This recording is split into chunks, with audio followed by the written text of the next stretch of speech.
नमस्कार,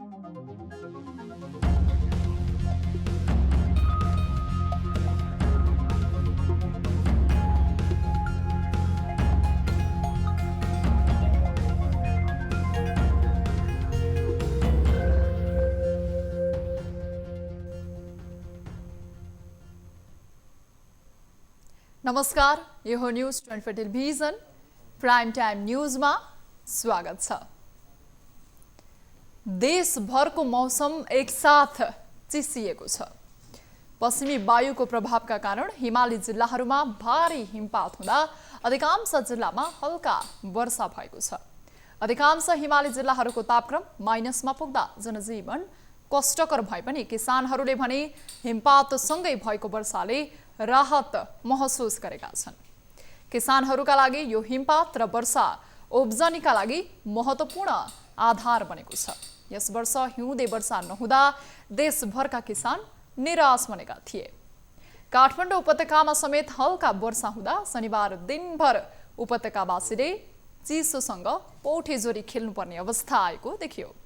आइतबारदेखि मौसममा सुधार आउने हुँदा आम नेपालीले न्यानो महसुस गर्दै जाडो कम भएको महसुस गर्नेछन्। अब प्राइम टाइम न्यूजका हेडलाइन्स। भारी हिमपातका कारण मनाङका सडकहरू अवरुद्ध, किसानहरू हर्षित। हुम्लामा पनि हिमपात, देशका विभिन्न भागमा वर्षा। From Canada. I am right now in Nepal, visiting the Himalayas.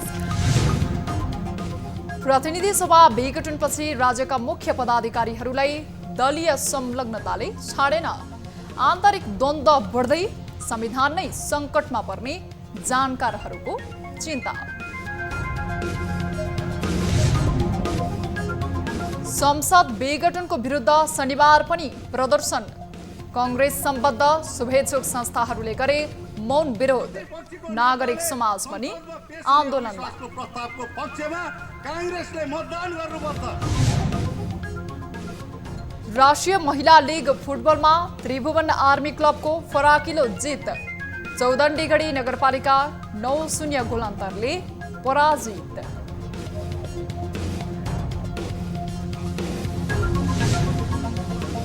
र म्यानमारमा सैन्य कुको नागरिक अवज्ञा आन्दोलनमा शिक्षक र विद्यार्थीहरूको पनि साथ। रातो रङको रिबन बेरेर सुकीको पक्षमा नाराबाजी।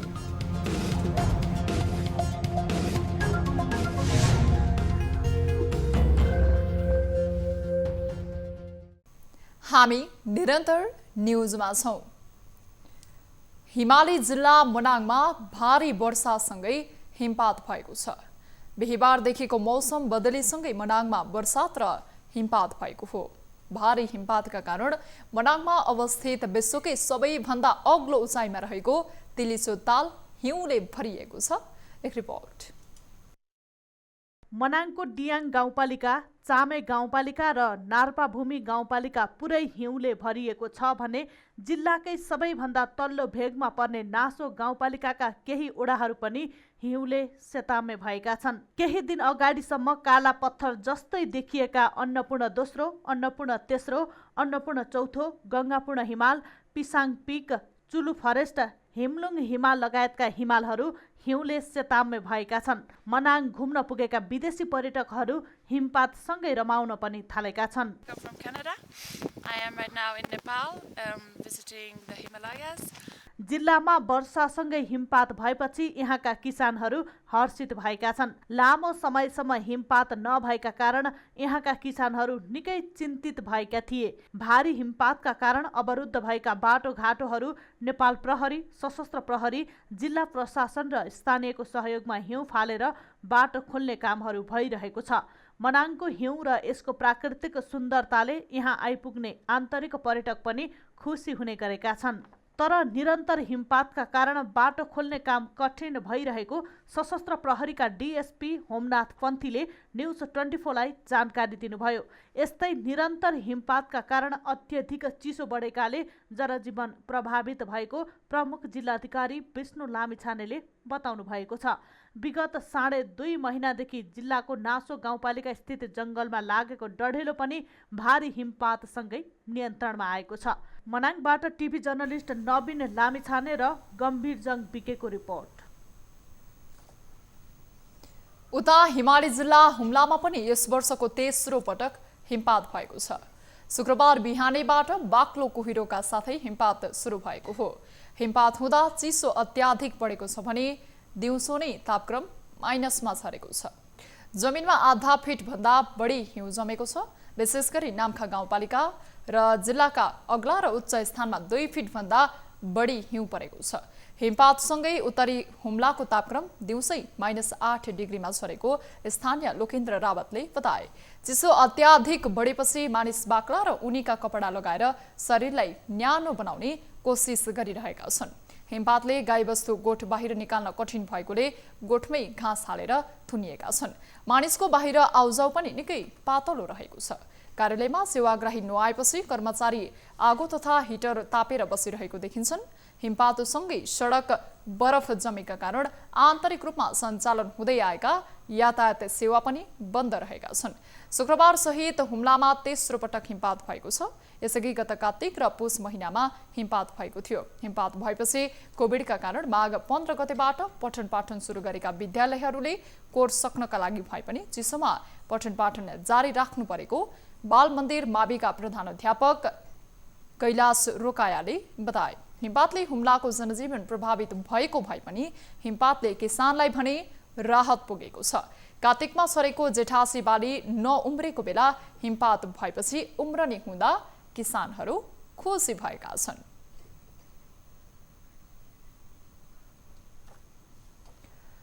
पश्चिमी वायुको प्रभावले शनिबार राजधानी काठमाडौँमा वर्षा भएसँगै नजिकका डाँडामा हिमपात सहित वर्षा भएको छ।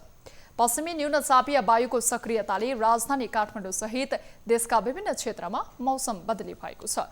चिसो बढेसँगै मानिसहरू आगो ताप्दै न्यानो खोजिरहेका छन्। नगरकोट, चन्द्रागिरी, फुलचोकी, गोदावरी, शिवपुरी लगायतका क्षेत्रमा हिमपात भएको छ। चिसो बढेसँगै काठमाडौँमा 81 तापक्रम घटेको छ। शनिबार काठमाडौँको अधिकतम तापक्रम 19 डिग्री सेल्सियस र न्यूनतम तापक्रम 7 डिग्री सेल्सियस मापन गरिएको छ। मौसमविदका अनुसार आइतबारदेखि काठमाडौँ लगायत मध्य क्षेत्रको मौसम सफा रहनेछ। केही दिनमा तापक्रम वृद्धिसँगै अहिलेको चिसो कम हुँदै जानेछ। यस वर्ष हिउँदे वर्षा कम भएका कारण अधिकांश क्षेत्र सुक्खा रहेका थिए। प्रतिनिधि सभा विघटनपछि राजनीतिक दलहरू बीच मात्र होइन, राज्यको सर्वोच्च संस्था र प्रमुख पदाधिकारीहरू बीच शक्ति सङ्घर्ष देखिन थालेको छ। जनआन्दोलन भाग 2 अर्थात् 2062-63 को जनआन्दोलनको उपलब्धि मानिएको संघीय लोकतान्त्रिक गणतन्त्रात्मक संविधान सङ्कटमा परेको विश्लेषण हुन थालेको छ। राष्ट्रपति, प्रधानमन्त्री, राष्ट्रसभाका अध्यक्ष एकातिर छन् भने उपराष्ट्रपति, सभामुख अर्कोतिर उभिएका छन्। यो पृष्ठभूमिमा राज्यका सर्वोच्च अङ्गहरूको नेतृत्व गर्ने बीच नै देखिएको तिक्तताले संविधान जोगाउला? एक रिपोर्ट। विघटनमा परेको प्रतिनिधि सभाका सभामुख अग्निप्रसाद सापकोटाले शुक्रबार सर्वोच्च अदालतमा रिट निवेदन दिए। निवेदनमा संवैधानिक निकायमा गरिएका नियुक्तिको बदर माग गरिएको छ। राष्ट्रपति, प्रधानमन्त्री, संवैधानिक परिषदका सदस्य समेत रहेका प्रधान न्यायाधीशलाई समेत विपक्षी बनाई रिट दायर गरिएको हो।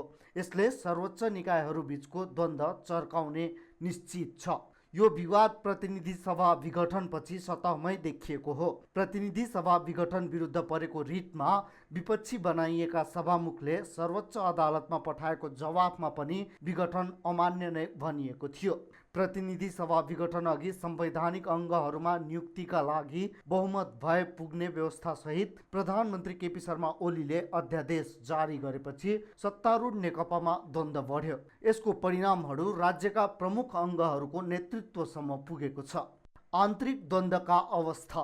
मङ्सिर 30 गते संवैधानिक परिषदको बैठकमा सभामुख अनुपस्थित। त्यस लगत्तै संवैधानिक परिषद सम्बन्धी अध्यादेश, पुस 5 गते प्रधानमन्त्रीबाट प्रतिनिधि सभा विघटनको सिफारिस, पुस 5 मै राष्ट्रपतिबाट प्रतिनिधि सभा विघटनको निर्णय, लगत्तै सभामुखबाट संविधान तथा कानुनविदहरूसँग परामर्श, पुस 12 गते प्रतिनिधि सभा विघटन विरुद्ध सर्वोच्च अदालतमा रिट, सभामुखबाट विघटन गलत भएको सर्वोच्च अदालतलाई जवाफ, माघ 18 गते संवैधानिक अङ्गका पदाधिकारीहरूको सुनवाई सम्बन्धी कागजात सभामुखबाट फिर्ता, राष्ट्रिय सभाका अध्यक्षबाट सभामुखको कदमको विरोध, माघ 21 गते संवैधानिक अङ्गका पदाधिकारीहरूको शपथ, उपराष्ट्रपति र सभामुख अनुपस्थित, माघ 23 गते सभामुखबाट संवैधानिक अङ्गका पदाधिकारीहरूको नियुक्ति विरुद्ध रिट दायर। यसरी हरेक निर्णयहरूमा राज्यका मुख्य अङ्गका पदाधिकारीहरूबीच मतभेद देखिन थालेको छ। राष्ट्रपति विद्यादेवी भण्डारी र राष्ट्रिय सभाका अध्यक्ष प्रधानमन्त्री ओली नेतृत्वका एउटा समूहसँग नजिकिएका छन् भने अर्कोतिर उपराष्ट्रपति नन्दबहादुर पुन र सभामुख अग्निप्रसाद सापकोटा प्रचण्ड माधव नेपाल समूह निकट जस्तै बनेका छन्। संविधानको रक्षा गर्ने दायित्व बोकेका प्रमुखहरूबीचको शीतयुद्धले संविधानलाई नै सङ्कटमा पारिदिने चिन्ता थपिएको छ। प्रतिनिधि सभा विघटन विरुद्ध प्रदर्शनहरू जारी रहेका छन्। सत्तारूढ नेपाल कम्युनिस्ट पार्टी नेकपा प्रचण्ड नेपालसम्म सडक प्रदर्शनमा रहेको छ। प्रमुख प्रतिपक्षी नेपाली कांग्रेस पनि एक्लै सडकमा उत्रिएको छ। शनिबार कांग्रेसका 19 शुभेच्छुक संस्थाहरूले देशैभर प्रदर्शन गरेका छन्। 77 जिल्लाका सदरमुकामहरूमा भएका प्रदर्शनमा सरकारको असंवैधानिक कदम सच्याउनु पर्ने माग गरिएको छ। एक रिपोर्ट। काठमाडौँको टुडीखेल वरिपरि कांग्रेसका 19 शुभेच्छुक संस्थाका प्रतिनिधिहरूले संसद विघटनको विरोधमा मौन प्रदर्शन गरे। नेपाल शिक्षक संघ, नेपाल ट्रेड युनियन कांग्रेस, नेपाल निजामती कर्मचारी युनियन, नेपाल सांस्कृतिक संघ, नेपाल प्रेस युनियन लगायत 19 शुभेच्छुक संस्थाहरूको आह्वानमा शनिबार टुडीखेल घेरेर मौन प्रदर्शन गरेका हुन्। शुभेच्छुक संस्थाहरूले 77 जिल्लाकै सदरमुकाममा प्रदर्शन गरेका हुन्। प्रदर्शनमा सहभागीहरूले प्रतिनिधि सभा पुनर्स्थापना गर्न माग गरेका छन्। उनीहरूले पेशाकर्मीले चिन्यो वर्तमान सरकार, पेशाकर्मीलाई बनायो आहत, महामारीमा पनि दिएन राहत जस्ता नारा सहितको प्लेकार्ड बोकेका थिए। प्रमुख प्रतिपक्षी दल नेपाली कांग्रेस समर्थित पेशाकर्मीहरूले कोभिड-19 को खोप दिनुपर्ने बेलामा निर्वाचनको घोषणा गरेर मुलुकलाई ठूलो आर्थिक भार थपेको आरोप पनि लगाएका छन्। कांग्रेसका शुभेच्छुक संस्थाहरूले पार्टीभित्रको आन्तरिक झगडाका कारण प्रतिनिधि सभा विघटन गर्नुलाई भर्त्सना गर्दै जनताको सर्वोत्तम हितको रक्षा, संवैधानिक सर्वोच्चता, विधिको शासन, मानव अधिकारको रक्षा र स्वतन्त्र न्यायपालिकाको रक्षाका लागि सबैसँग अपिल गरेका छन्। उता मोरङको विराटनगरमा पनि प्रदर्शन भएका छन्। कर्मचारी, मजदुर, शिक्षक, पत्रकार, कानुन व्यवसायी, स्वास्थ्यकर्मी लगायतका भातृ संगठनले आयोजना गरेको सो विरोध सभालाई सम्बोधन गर्दै सहभागीहरूले कम्युनिस्टहरू विभाजित भएको भन्दै दुई विधामा फस्न नहुने धारणा व्यक्त गरेका थिए। उनीहरूले अधिनायकवादी गतिविधिको विरुद्ध एकजुट भएर अघि बढ्न नेताहरूलाई आग्रह गर्दै संविधानलाई धरापमा पार्ने कार्यको विरोध हुनुपर्ने बताएका थिए। कम्युनिस्टको विभाजनको बातचितमा रमाउनु हुँदैन। कांग्रेस कम्युनिस्टको विभाजनको बातचितमा आफूमा विभाजित हुनु हुँदैन। त्यसका लागि कांग्रेसले अवलम्बन गर्ने उपाय संसदमा पेश हुने प्रतिपक्षीको नाताले संसदमा पेश हुने अविश्वासको प्रस्तावको पक्षमा कांग्रेसले मतदान गर्नुपर्छ र त्यसबाट बन्ने सरकार गठनको प्रक्रियामा कांग्रेस कहीँ सामेल हुनु हुँदैन।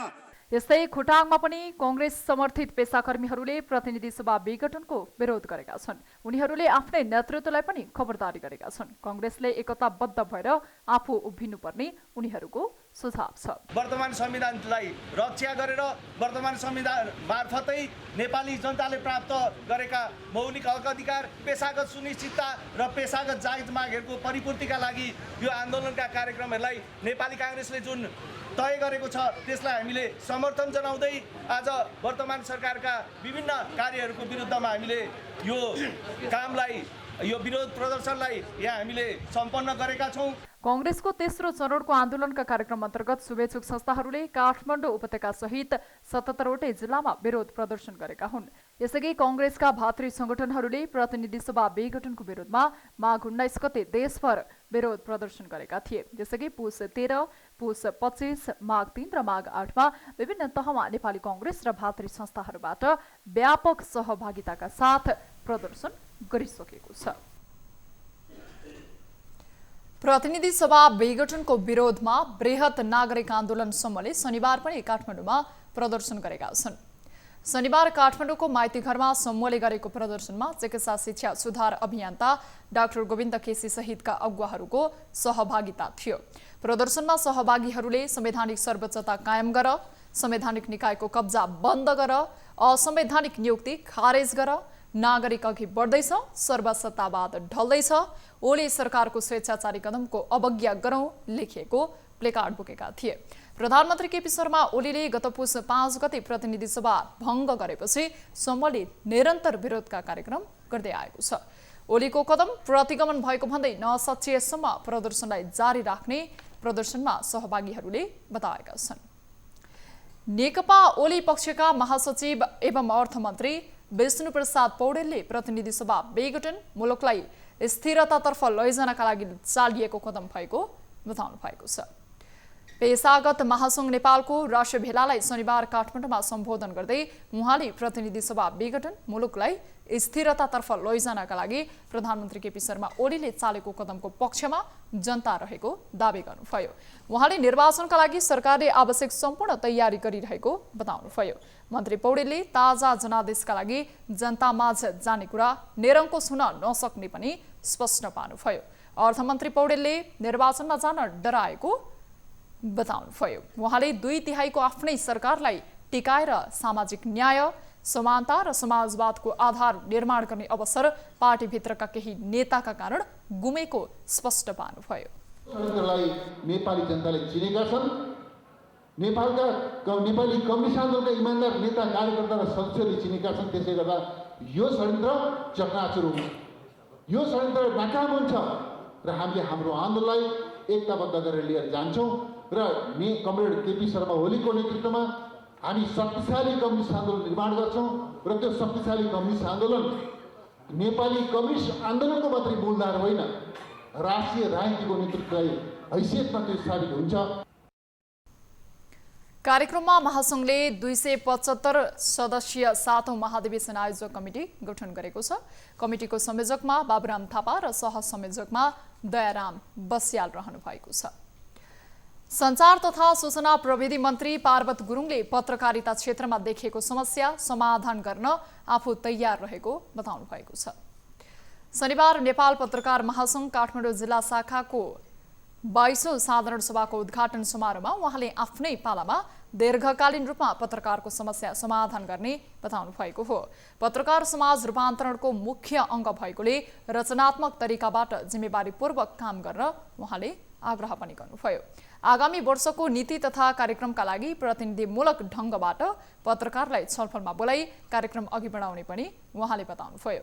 विगतका वर्षमा जस्तै आगामी दिनमा पत्रकारले आफ्नो हक अधिकार स्थापित गर्नका लागि आन्दोलन गर्नुपर्ने अवस्थाको कानुनी रूपमा नै अन्त्य गरिने मन्त्री गुरुङको भनाइ थियो। साँच्चै त्यो श्रमजीवी पत्रकारहरू आज रोजीरोटी नै मेटेको छ, उहाँहरूको जिन्दगीमै बाँच्नको निम्ति धौधौ परिरहेको छ अनि उहाँहरूको बिमारी भएको छ, हस्पिटल उपचार गरिरहेको छैन। यस्तो परिस्थितिमा नेपाल सरकारले तपाईँहरूले त्यो प्रस्ताव ल्याउनुहोस्। मैले त्यो प्रस्ताव लिनुको निम्ति पनि आह्वान गर्न चाहन्छु। सञ्चार मन्त्रालयले त्यो प्रस्तावलाई सम्बन्धित अर्थ मन्त्रालय हो, सम्माननीय प्रधानमन्त्री केपी शर्मा ओलीलाई होस्, हामी उहाँलाई समन्वय गरेर तुरुन्त त्यो कुरोको तपाईँहरूले ल्याएको प्रस्ताव हामी त्यसलाई सम्बोधन, यो आर्थिक वर्षको अहिले रनिङ आर्थिक वर्षमै पनि हामी त्यो कुरोको सम्बोधन गर्न नेपाल सरकार तयार छ। कार्यक्रममा काठमाडौँ महानगरपालिकाले पत्रकार उपचार कोषका लागि सो शाखालाई रु 15 लाखको चेक हस्तान्तरण गरेको थियो। कार्यक्रममा विभिन्न क्षेत्रमा कलम चलाउँदै आएका अग्रज पत्रकारलाई पुरस्कार वितरण एवं सम्मान गरिएको छ। प्रदेशको प्रदेशसभाको बैठक भोलिका लागि बोलाइएको छ। भोलि बोलाइएको बैठकमा मुख्यमन्त्री शेरधन राई विरुद्धको अविश्वासको प्रस्ताव पेश गर्ने तयारी रहेको छ। माघ 7 गते बसेको पहिलो बैठक 1.5 मिनेटमै स्थगित गरिएको थियो। भोलि बस्ने दोस्रो बैठकमा भने मुख्यमन्त्री राई विरुद्धको अविश्वासको प्रस्ताव पेश गरेर छलफल अघि बढाउने तयारीमा नेपाल कम्युनिस्ट पार्टी नेकपा प्रचण्ड नेपाल समूह जुटेको छ।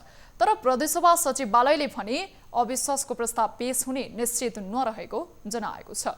मुख्यमन्त्री राई विरुद्धको अविश्वासको प्रस्तावमा प्रमुख प्रतिपक्षी दल कांग्रेसले टेबल गर्न भन्दै आएको छ। तर पार्टीको केन्द्रीय निर्णय नआएकोले कांग्रेस स्पष्ट हुन सकेको छैन। तर पनि प्रतिपक्षीय दल नै भएकोले अविश्वासको प्रस्तावको विपक्षमा जान नसकिने कांग्रेस संसदीय दलका नेता राजीव कोइरालाले जानकारी दिनुभयो। अविश्वासको प्रस्ताव छिटोभन्दा छिटो टुङ्गोमा पुर्याउनु पर्ने कांग्रेसको दबाव छ। प्रदेश 1मा प्रचण्ड माधव समूहका 37 जनाले राई विरुद्ध अविश्वासको प्रस्ताव दर्ता गराएका थिए भने त्यसमध्ये 5 जनाले फिर्ता लिएपछि 32 जना रहेका छन्। यो समूहलाई प्रस्ताव पारित गर्न कांग्रेसको साथ आवश्यक पर्छ। कांग्रेससँग 21 सदस्य संख्या रहेको छ। राई विरुद्ध पुस 12 मा अविश्वासको प्रस्ताव दर्ता भएको थियो। गण्डकी प्रदेश सरकारले 3 वर्ष पूरा गरेको छ। नाम र राजधानी तोक्नुभन्दा बाहेकको उल्लेख्य काम हुन नसकेको भन्दै आलोचना हुने गरेको छ। आफ्नो 3 वर्षीय कालमा गण्डकी प्रदेश सरकारले नाम र राजधानी तोक्ने बाहेक आवश्यक कानुन निर्माण, भौतिक संरचना निर्माणका लागि जग्गा प्राप्ति र विश्वविद्यालय निर्माण गर्ने लगायतका उपलब्धि ठानेको छ। प्रेतबेसुबा गुरुङ मुख्यमन्त्री बनेसँगै 2074 साल फागुन 4 मा बसेको गण्डकी प्रदेशको पहिलो मन्त्री परिषदको बैठकले 2 वर्षभित्र प्रदेशका 11 जिल्लाका सबै गाउँ बस्तीमा बिजुली बत्ती र खानेपानी पुर्याउने घोषणा गरेको थियो। 5 वर्षभित्र पोखरामा अन्तर्राष्ट्रिय स्तरको सम्मेलन केन्द्र, अत्याधुनिक क्यान्सर, मुटु र मृगौला रोग उपचार केन्द्रको स्थापना गर्ने सहित महत्त्वपूर्ण 5 वटा निर्णय गरेको थियो। तर घोषणा गरेको 3 वर्ष बितिसक्दा पनि प्रदेश सरकारले सबै घरमा उज्यालो र खानेपानी पुर्याउन सकेको छैन। पहिलो बैठकले गरेको निर्णय कार्यान्वयन नै अहिले प्रदेश सरकारलाई टाउको दुखाइ बनेको छ। 3 वर्ष लगाएर बनाइएका ऐन कानुनहरू जनताले प्रत्यक्ष लाभ लिने भन्दा पनि जनप्रतिनिधिका आफ्नै सेवा सुविधा र अधिकारमा केन्द्रित रहेको भन्दै आलोचना भएको छ। बन्द हडतालको विरोध गर्दै काठमाडौँ उपत्यकाका ट्याक्सी व्यवसायीहरूले प्रदर्शन गरेका छन्। शनिबार उनीहरूले आफ्ना ट्याक्सी सहित प्रदर्शन गरेका हुन्। ट्याक्सी व्यवसायीहरू काठमाडौँ उपत्यकाका विभिन्न स्थानबाट ट्याक्सी सहित माइती घरमा भेला भएका थिए। वैज्ञानिक भाडा दर कायम गर्नुपर्ने, बन्द हडतालको नाममा ट्याक्सी सहित सार्वजनिक यातायातका साधन तोडफोड र आगजनी बन्द गरिनुपर्ने लगायतका माग सहित उनीहरूले प्रदर्शन गरेका हुन्। व्यवसायीहरूले ट्याक्सी क्षेत्रलाई धराशायी बनाउने काम नगर्न सरकारको ध्यान आकर्षण गराउन प्रदर्शन गरेको जनाएका छन्। तिर्छ भने हामी गाडी थन्काएर राख्छौँ, होइन भने हामी अब एकताबद्ध ट्याक्सी र्याली लिएर चाहिँ हामी देखाउनेछौँ। तपाईँहरूले साथ दिनुहोला। प्रदर्शनमा सहभागी ट्याक्सी चालकहरूले ट्याक्सी क्षेत्रलाई धराशायी बनाउने अवैध गतिविधि बन्द गर, राजनीतिक हस्तक्षेप बन्द गर, ट्याक्सी व्यवसायको लगानी सुरक्षित गर लगायतका नारा लेखिएको प्लेकार्ड बोकेका थिए। न्युजहरू अझै बाँकी नै छन्, अहिलेलाई ब्रेक।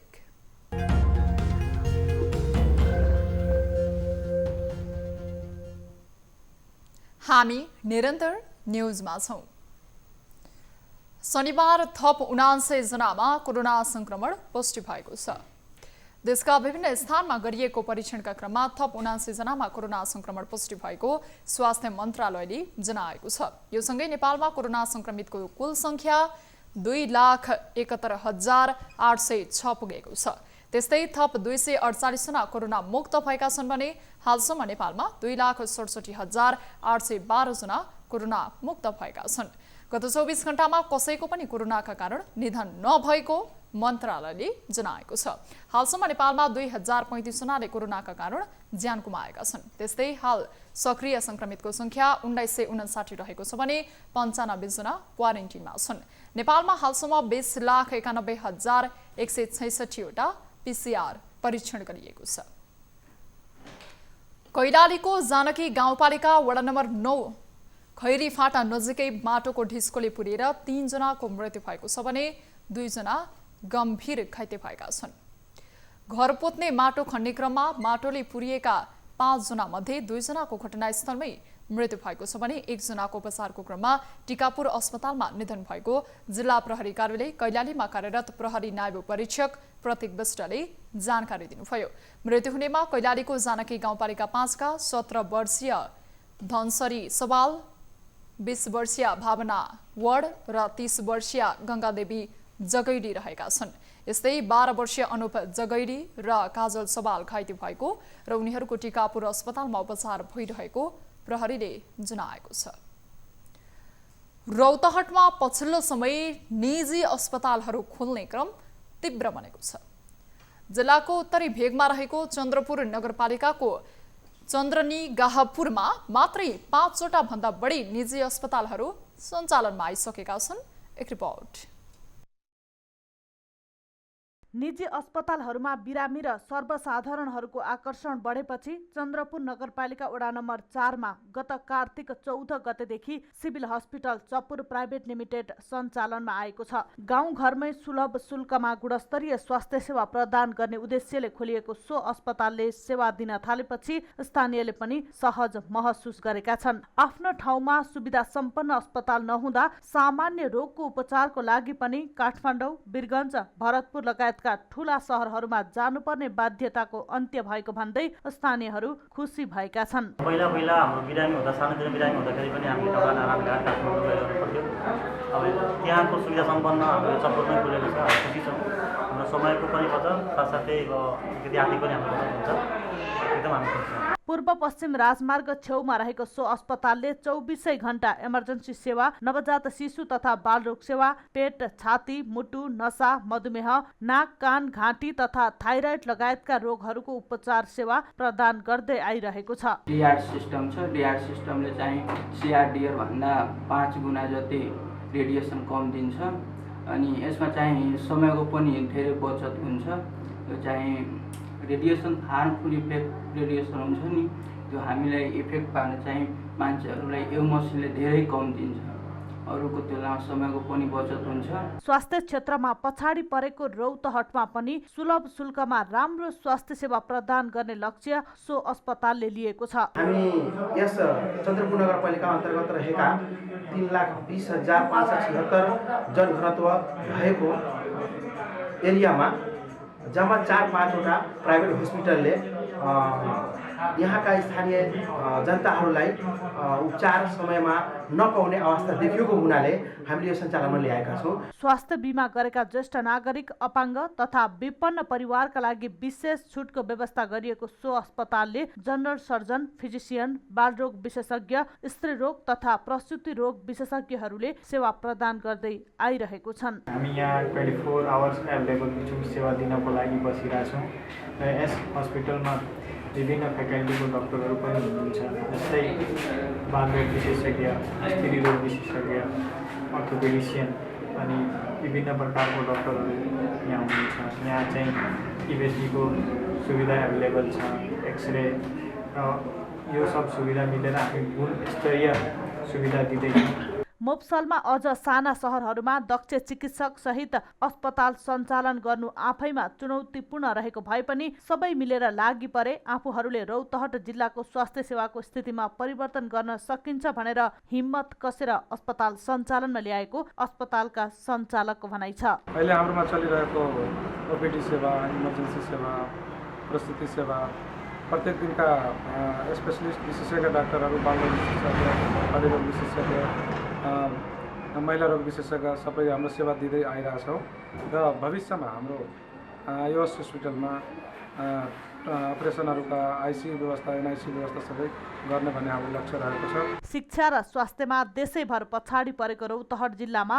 ठूलो लगानीमा निजी अस्पताल खोलिनु सुखद भएको स्थानीयको भनाइ छ। जिल्लाका सरकारी अस्पताल तथा स्वास्थ्य चौकीबाट गुणस्तरीय स्वास्थ्य सेवा नपाइरहेको अवस्थामा यसरी निजी अस्पतालहरू सञ्चालनमा आउनाले सरकारी अस्पतालहरूलाई पनि गुणस्तरीय सेवा प्रदान गर्न चुनौती हुने स्थानीयको बुझाइ छ। रौतहटबाट टिभी जर्नलिस्ट बालविक्रम कार्कीको रिपोर्ट।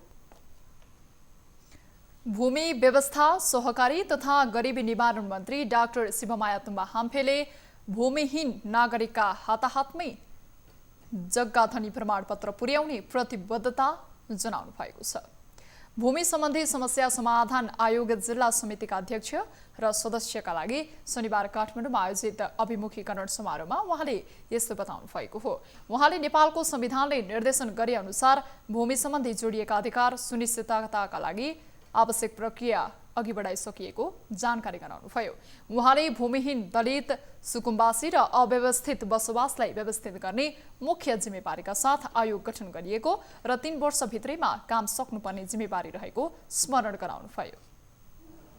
तर तपाईहरुले के कुरा गर्नुपर्यो, पहिलो प्राथमिकता मलाई सरकारले जिम्मेवारी दिएको कारणले गर्दाखेरि यही समितिको काम मेरो प्राथमिकता पर्छ भनेर आज तपाईले शपथ लिँदै हुनुहुन्छ। त्यति बेला तपाईले मनमनमा सम्झिनु पर्यो।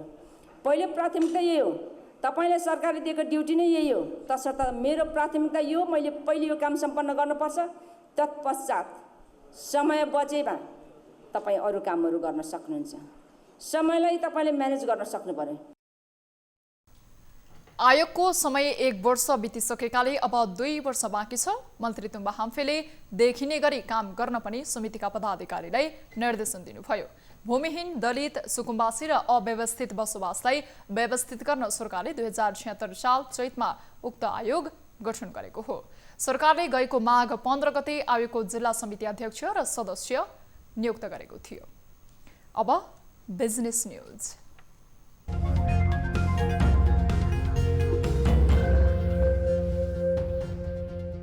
उद्योग वाणिज्य तथा आपूर्ति मन्त्री लेखराज भट्टले निर्यातजन्य वस्तु सहर सुनचाँदी शिल्पलाई पनि सुविधा दिने बताएका छन्। शनिबार नेपाल सुनचाँदी शिल्प व्यवसायी सङ्घको 11औं वार्षिक साधारण सभा तथा 5औं वार्षिक उत्सव कार्यक्रमलाई सम्बोधन गर्दै मन्त्री भट्टले सुनचाँदी शिल्प तथा गरगहनालाई पनि अन्य वस्तु सरह सुविधा दिने बताएका हुन्। निर्यात गर्ने विषयमा तपाईहरुको मुख्य माग चाहिँ के छ भने अरू उद्योग सरह हामीले पनि सुविधा पाउनुपर्छ भन्नुभएको छ। त्यो सुविधाको लागि हामीले पूरा कार्य गरेका छौँ। छलफल भइरहेछ। सम्बन्धित निकायहरू, अर्थ मन्त्रालय, त्यसपछि राष्ट्र बैङ्क यिनीहरूसँग हाम्रो छलफल हुँदैछ। यसको लागि छिट्टै एउटा निर्णय विकास निस्किन्छ भन्ने म तपाईँहरूलाई विश्वास दिलाउँछु। कार्यक्रममा नेपाल रत्न तथा आभूषण महासङ्घका अध्यक्ष रमेश महर्जनले सुनचाँदी व्यवसायका लागि नीतिगत समस्याहरू धेरै भएको बताए। महर्जनले नीतिगत समस्यालाई राज्यले यथाशीघ्र समाधान गर्ने बताएका छन्। विशेष गरी यो आन्तरिक बजार व्यवस्थापन गर्न र निर्यात बजार हामी प्रवर्धन गर्न मुख्य 3-4 वटा कुरा चाहिँ राज्यले गर्नुपर्छ। सबभन्दा एउटा मुख्य कुरा चाहिँ जुन यो अन्यल आइरहेछ, जुन भाउको निर्धारण सम्बन्धी, त्यसमा चाहिँ जुन एउटा समिति बन्नु पर्यो र जसले इम्पोर्ट गर्ने अधिकार पाएछ, जसले खरिद गर्छ, उहाँले चाहिँ यो भाउ चाहिँ नटोकिदिने, पारदर्शी रूपमा नराखिदिने र यस संस्थामा महासङ्घ छाटा सङ्गठनले चाहिँ तोक्नुपर्ने बाध्यता भइरहेको छ। नेपाल सुनचाँदी शिल्प व्यवसायी सङ्घ सुनचाँदी व्यवसायीहरूको सङ्गठन हो। स्थापना कालदेखि नै नेपाली मौलिक गरगहनाको प्रवर्धनको क्षेत्रमा काम गर्दै आएको सङ्घले जनाएको छ। विश्वको सर्वोच्च शिखर सगरमाथा आरोहणका लागि विभिन्न क्षेत्रका आरोहीहरूले आरोहण गरिरहेको अवस्थामा जन्मजात अपाङ्ग नेपाली नागरिक गोविन्द देवकोटाले आगामी चैत्र महिनामा सगरमाथा आरोहणको तयारीमा रहेको आरोहण टोलीले बताएको छ। शनिबार पत्रकार सम्मेलनको आयोजना गरी मातृ नेपाल अपाङ्ग समाज र विभिन्न आरोहण समूहले शारीरिक रूपमा अशक्त देवकोटाले सगरमाथा आरोहणको तयारीमा रहेको जानकारी गराएको हो। हालसम्म लाङटाङ, यालपिक, Island peak, Mardi base camp लगायतको हिमाल आरोहण गरिसकेको जन्मजात पोलियो रोगी देवकोटाको टोलीमा 5औं पटक सगरमाथा आरोहण गरिसकेका विष्णु गुरुङ, प्रिन्स तामाङ र राम गुरुङ रहेको आयोजक संस्थाले जनाएको छ। अपाङ्ग व्यक्ति भए पनि लामो समयदेखि सगरमाथा आरोहणको अभियानमा जुटेको देवकोटाले सबैको सहयोग लिएर सगरमाथाको आरोहण गर्ने बताए। आदरणीय गुरु विष्णु गुरुङ र धर्मगुरु त्रिशक्ति बाबाको साथ म मार्दी हिमालको हाइकिङ गर्न गएँ। अब अझै पनि मैले मेरा बिग चढ्नु छ र चाहिँ चैतको 2-4 गते मेरा बिग चढेर मैले सर्वोच्च शिखर चैतको चाहिँ 20-25 गते गएर सर्वोच्च शिखरको चाहिँ चुनी मैले प्रयास गरेको छु। कार्यक्रममा केटु हिमालको सफल आरोही मिङमा शेर्पाले सगरमाथाको आरोहणको लागि अपाङ्ग व्यक्तिहरूको लागि सरकारी निकायको सहयोग आवश्यक हुने बताएका छन्। यदि तपाईहरुले सबैजनाले इन्ट्रेस्ट गरिदिनु भयो, हेल्प गरिदिनु भयो भने डेफिनेटली उहाँको दिनु खोजेको जुन चाहिँ एउटा अपङ्गता भए तापनि एउटा अपङ्गता संसारभरि रहेको एउटा अपङ्गता व्यक्तिले पनि केही गर्न सक्छ भन्ने खालको एउटा उदाहरणीय एक्सपिडिसनको रूपमा डेफिनेटली हुनेछ। आरोहण टोलीका मुख्य प्रशिक्षक विष्णु गुरुङले पोलियो रोगीले सगरमाथा आरोहण पहिलो पटक गर्न लागेको बताए। उहाँ अब त्यही हो, अलि अपाङ्ग हो, उहाँ मान्छे थोरै छ तर उहाँ एउटा आर्थिकले हो पहिला रोकेको, तर उहाँ मान्छे थोरै छ के अरे हामीले सम्भव सफलै हुन्छ होला जस्तो लाग्छ। आगामी चैत्र महिनामा सगरमाथाको आरोहणको तयारीमा रहेको तारकेश्वर नगरपालिका निवासी जन्मजात अपाङ्ग देवकोटाको सगरमाथा आरोहण सफल पार्नका लागि तारकेश्वर नगरपालिकाले सहयोग गर्ने जनाएको छ। कार्यक्रममा मातृ नेपाल अपाङ्ग समाजका अध्यक्ष नरबहादुर राउतले सबैको सहयोग र सहकार्यको लागि आग्रह गरेका छन्।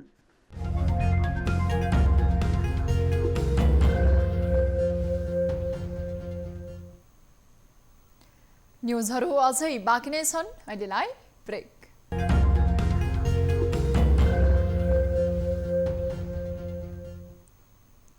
हामी निरन्तर न्युजमा छौँ। अब स्पोर्ट्स न्युज।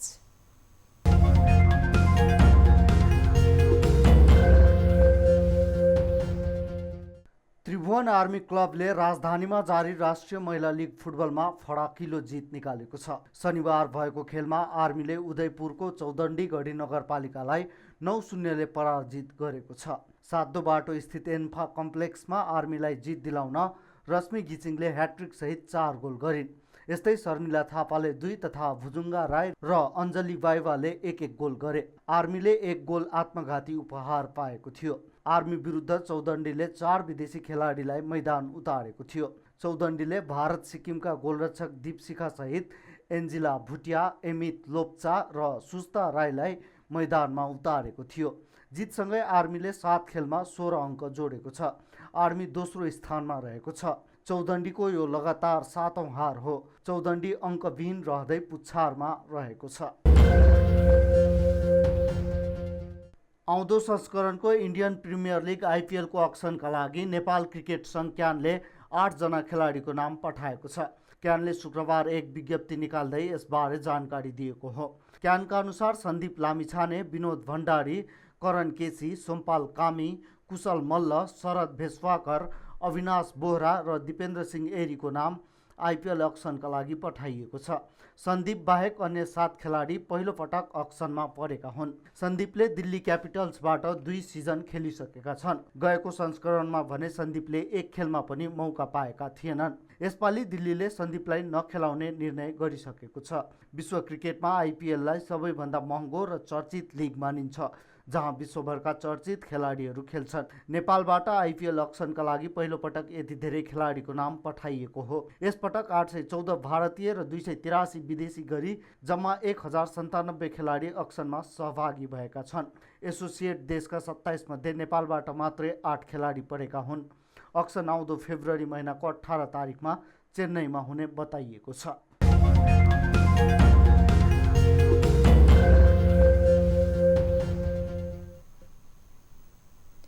अब प्रशान्त ठाकुरका साथमा फटाफट न्युज।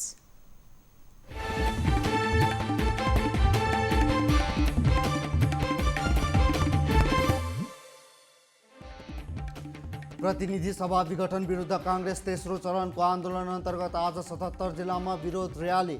चरणबद्ध आन्दोलनलाई कठोर बनाइने। चुनाव आफ्नो मुख्य लक्ष्य भएको प्रधानमन्त्री केपी शर्मा ओलीको भनाई। चुनावमा भाग लिएर जनतासँग परीक्षण हुन विरोधीहरूलाई चेतावनी। प्रतिनिधि सभा विघटनका विरुद्धमा पेसाकर्मी तथा श्रमिकद्वारा मुलुकभर आज साङ्केतिक विरोध प्रदर्शन। काठमाडौँको टुडी खेललाई केही समय मानव साङ्लो बनाई घेराउ। नेपालमा कोरोना सङ्क्रमित दोहोरो अङ्कमा झर्यो। 24 घण्टामा 99 जना सङ्क्रमित। नेपाल र चीनका विदेश मन्त्रीबीच संवाद। चीनले 5 लाख डोज कोरोना खोप नेपाललाई दिने घोषणा। नेकपा दाहाल नेपाल समूहद्वारा बैतडीकी भट्टको हत्यामा संलग्नलाई कारबाहीको माग। घटनाले स्तब्ध भएको प्रचण्ड र माधव नेपालको भनाइ। गण्डकी प्रदेश सरकारको 3 वर्ष प्रदेशको नाम र राजधानी तोक्नु महत्त्वपूर्ण उपलब्धि, विकास निर्माणका काम गर्न नसकेको भन्दै आलोचना। प्रदेश 1 को प्रदेश सभा बैठक भोलिका लागि बोलाइयो। मुख्यमन्त्री विरुद्धको अविश्वासको प्रस्ताव पेश गर्ने तयारी। भारतसँग जोडिएको बैतडीको झुलाघाट नाका 10 महिनापछि आजदेखि सञ्चालनमा। भारतीय पक्षको ढिलाइका कारण अन्य नाकाभन्दा 1 हप्तापछि खुल्यो। देशका पश्चिमी क्षेत्रमा वर्षा र हिमपात, भोलिदेखि मौसम सुधार हुने मौसम पूर्वानुमान महाशाखाको भनाइ। काठमाडौँको फुलचोकी र चन्द्रगिरीमा हिमपात, हिउँ परेपछि चन्द्रगिरी घुम्न गएकाहरू हर्षित। भारी हिमपातका कारण मनाङ सेताम्मे जिल्लामा वर्षासँगै हिमपात भएपछि स्थानीय किसानहरू हर्षित। सिन्धुलीमा जन्ती बोकेको ट्र्याक्टर दुर्घटना हुँदा 1 जनाको मृत्यु, 33 घाइतेमध्ये 4 जनाको अवस्था गम्भीर। कैलालीको पूर्वी खैरी फाँटामा माटोको ढिस्कोले पुरिएर 3 जनाको मृत्यु, 2 जना घाइते। सल्यान जिल्ला कारागारका 122 जना कैदीलाई कोरोना विरुद्धको खोप लगाइयो। हालसम्म सल्यानमा करिब 1000 जनाले खोप लगाए। माइती घरमा नेपाल राष्ट्रिय मिटर ट्याक्सी व्यवसाय तथा चालक सेवा सङ्घको विरोध प्रदर्शन। राजनीतिक हस्तक्षेप साथै ट्याक्सी व्यवसायको लगानी सुरक्षित गर्न माग। सातामा हरियो तरकारीको भाउ दोब्बरले वृद्धि, खाद्यान्न, मसला, तेलहनको मूल्य भने स्थिर। आइपिएल अक्सनका लागि नेपालबाट 8 खेलाडीको नाम पठाइयो। आगामी फेब्रुअरीमा अक्सन चेन्नईमा हुँदै। काठमाडौँमा जारी राष्ट्रिय महिला लिग फुटबलमा त्रिभुवन आर्मी क्लबको फराकिलो जित। आर्मीद्वारा चौदण्डीगढी नगरपालिका 9-0 गोलले पराजित। सिडनी सिक्सर्सले जित्यो बिग बास लिगको उपाधि। फाइनल खेलमा सिडनी सिक्सर्सद्वारा पर्थ स्कोचर्स 28 रनले पराजित। म्यानमारमा सैन्य कुको नागरिक अवज्ञा आन्दोलनमा शिक्षक र विद्यार्थीहरूको पनि साथ। रातो रङको रिबन बेरेर सूचीको पक्षमा नाराबाजी। अफगान सेनाको हवाई कारबाहीमा 18 तालिबानको मृत्यु, 10 जना विशेष लडाकुका सदस्य घाइते। चिनिया सिनोभ्याकको खोपले आफ्नो देशमा प्रयोगको लागि पायो अनुमति। सर्वसाधारणमा प्रयोगको लागि अनुमति पाएको चीनको दोस्रो खोप बन्यो। र अमेरिकाले कोभिड-19 खोपका लागि सेना परिचालन गर्ने। 100वटा खोप केन्द्रहरू सार्वजनिक स्थलहरूमा राखिने।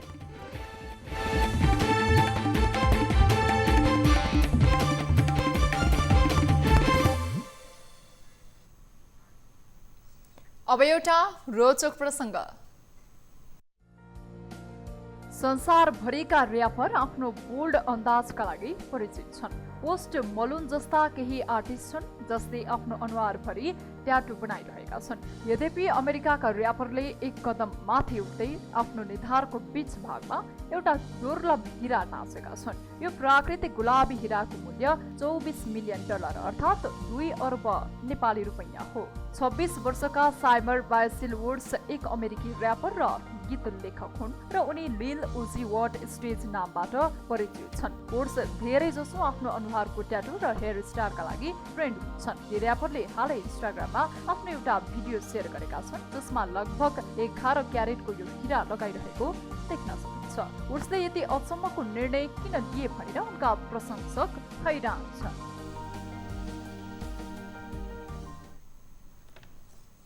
अब प्राइम टाइम न्यूज सक्नु अघि अहिलेसम्मका हेडलाइन्स पुनः एकपटक। भारी हिमपातका कारण मनाङका सडकहरू अवरुद्ध, किसानहरू हर्षित। हुम्लामा पनि हिमपात, देशका विभिन्न भागमा वर्षा। I am right now in Nepal, visiting the Himalayas. प्रतिनिधि सभा विघटनपछि राज्यका मुख्य पदाधिकारीहरूलाई दलीय संलग्नताले छाडेन। आन्तरिक द्वन्द्व बढ्दै, संविधान नै सङ्कटमा पर्ने जानकारहरूको चिन्ता। संसद विघटनको विरुद्ध शनिबार पनि प्रदर्शन। कांग्रेस सम्बद्ध शुभेच्छुक संस्थाहरूले गरे मौन विरोध। नागरिक समाज पनि आन्दोलनमा। पेश हुने अविश्वासको प्रस्तावको पक्षमा कांग्रेसले मतदान गर्नुपर्छ। राष्ट्रिय महिला लीग फुटबलमा त्रिभुवन आर्मी क्लबको फराकिलो जित। चौदण्डीगढी नगरपालिका 9-0 गोल अन्तरले पराजित।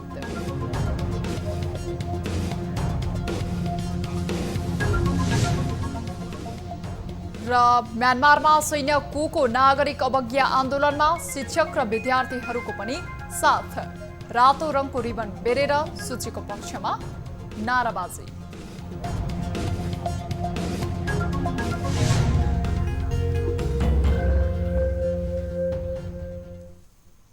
प्राइम टाइम न्यूज अहिलेलाई यति नै। जाँदा जाँदै ताली र गालीका लागि हामीले सोधेको प्रश्न अझै पनि बन्द र आम हडताल जस्तो कठोर कदम चाल्नु जायज हो र? जायज हो भन्नेले तालीमा र जायज होइन भन्नेले गालीमा। हाम्रो पात्रको एपमा गई भोट गर्नुहोला। थप न्यूजका लागि हाम्रो वेबसाइट www.news24nepal.com हेर्नुहोला। साथै हामीलाई फेसबुक, ट्विटर र युट्युबमा पनि फलो गर्न सक्नुहुनेछ। यस्तै मोबाइल, इमेल र भाइबरबाट न्यूज24 को हेल्प डेस्कमा केही समस्या र गुनासा छन् भने सम्पर्क गर्न सक्नुहुनेछ। हामी निरन्तर न्यूजमा छौं। नमस्ते।